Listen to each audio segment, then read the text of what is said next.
Lance Armstrong has been stripped of his 7 Tour de France titles. The U.S. anti-doping agency made its decision after the cycling legend said that he will no longer fight the charges against him. Alexis Christoforous has more.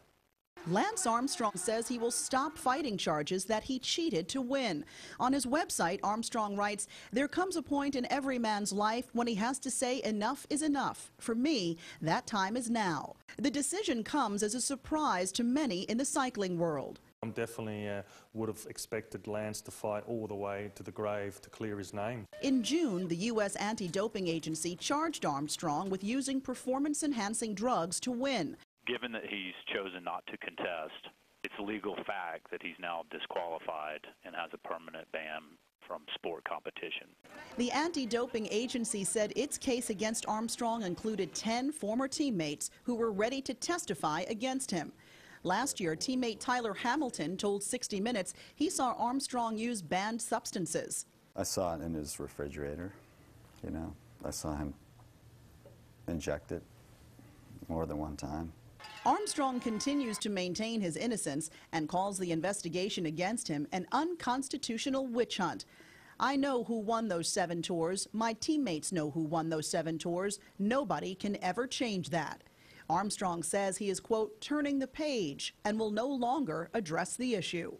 Alexis Christoforous, CBS News, New York. So it's still not clear who will be named the winner of those races because many of the second-place finishers have also been accused of using performance-enhancing drugs. With all the accusations of doping flying, does the decision have a lasting impact on the sport? KOIN Local 6's Chad Carter went in search of some opinions. Lance Armstrong, John Marie 2. As the decision to strip Lance Armstrong of his awards and titles came down, opinions on both sides came right along with it. While some agree with today's decision by the U.S. anti-doping agency, Armstrong clearly has a strong team of supporters still backing him.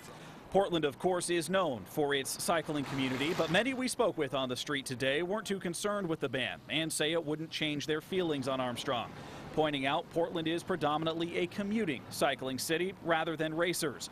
At Western Bike Works today, a steady stream of customers walked through the door with support for the sport expected to continue to thrive.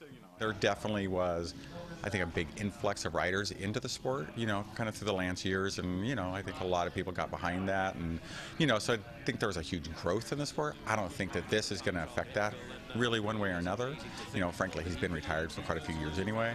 One of Armstrong's biggest supporters and backers of his Live Strong campaign, Nike, released this statement saying it will continue to support Lance and the Lance Armstrong Foundation and says it has no plans to rename the Nike Campus Fitness Center that currently bears his name.